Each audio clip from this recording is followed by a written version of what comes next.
Un privilegio de saludarles una vez más en una nueva reflexión. En esta oportunidad vamos a hablar del síndrome de Hammurabi.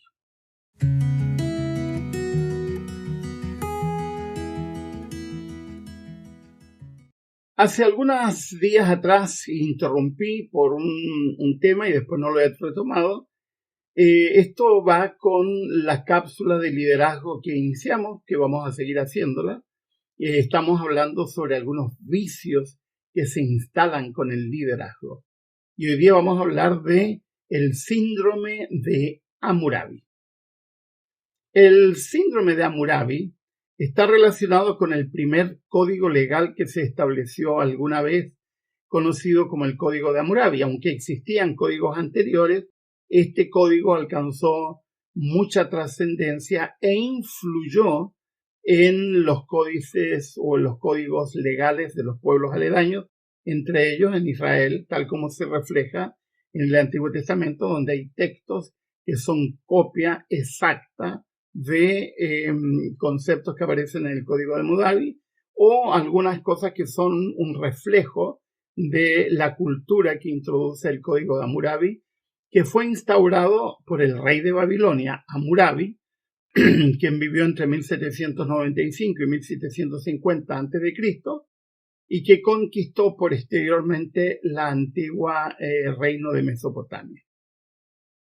¿Cuándo se habla del síndrome de Hammurabi en el liderazgo?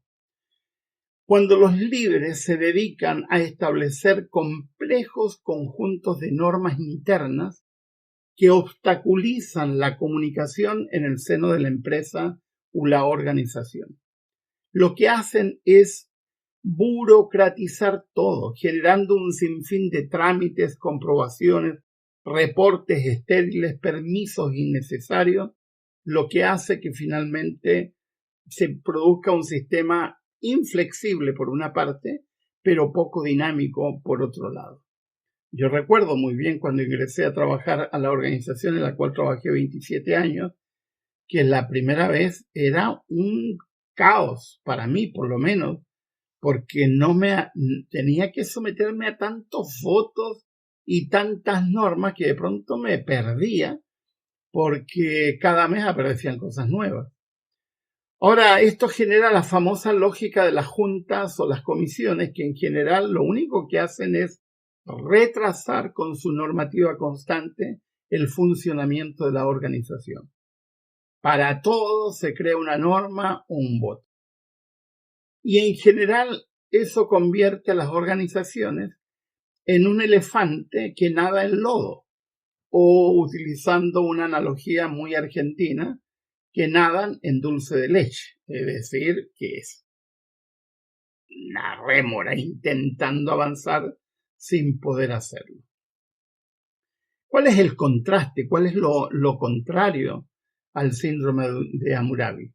Liderazgos dinámicos, eficientes, que para ser dinámicos necesitan periódicamente valorar la idoneidad de los procedimientos que se han establecido.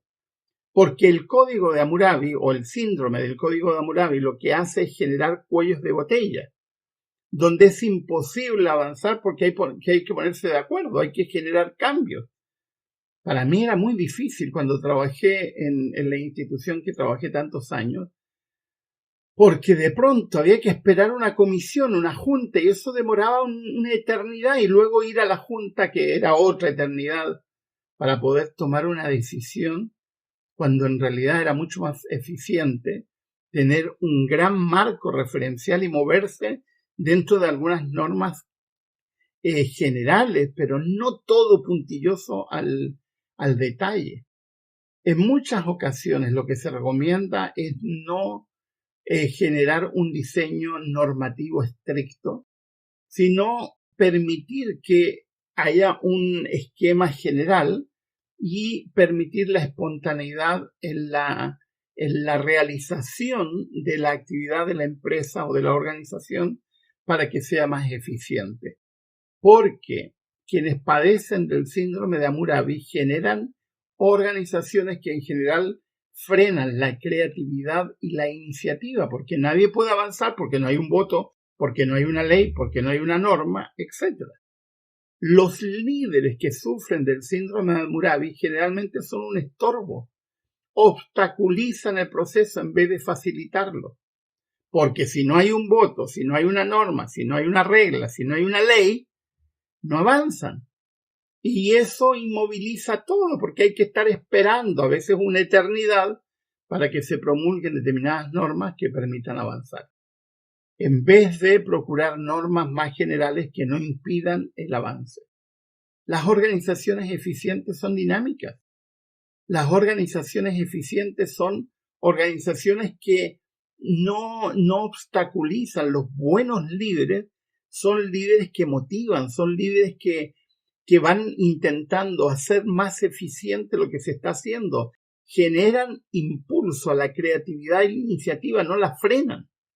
Y estar creando constantemente normas y votos que tienden a fosilizarse y a hacerse inflexibles, lo único que hace, lo único que fomenta es el desánimo y el que la gente quiera irse a otro lado.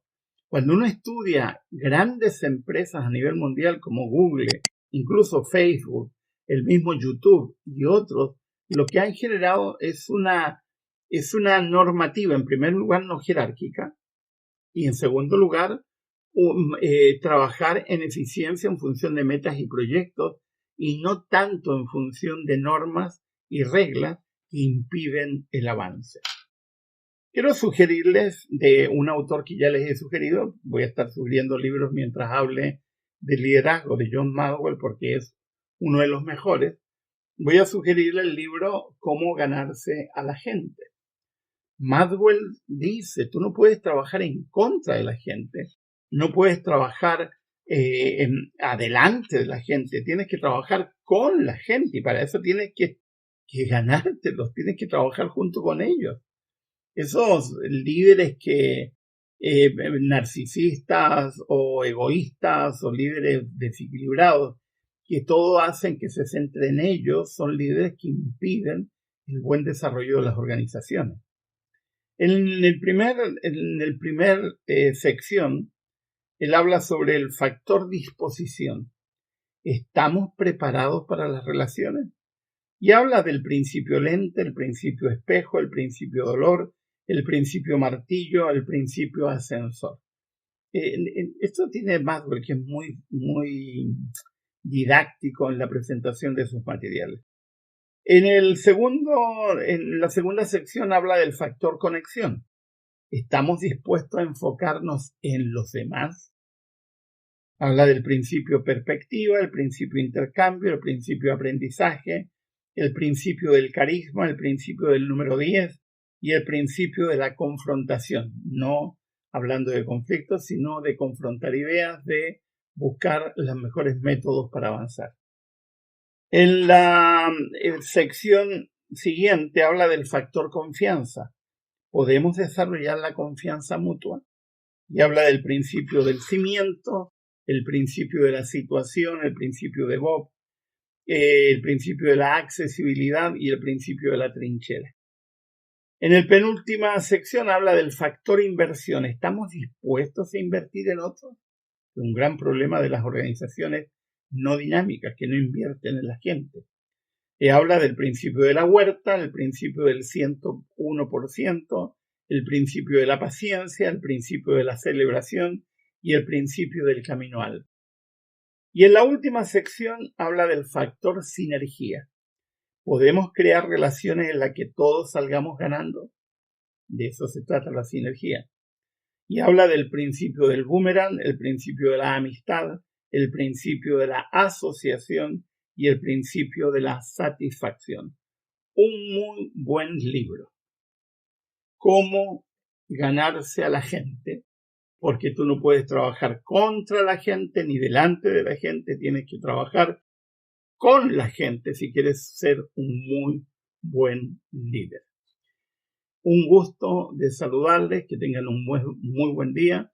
Les ha hablado el doctor Miguel Ángel Núñez.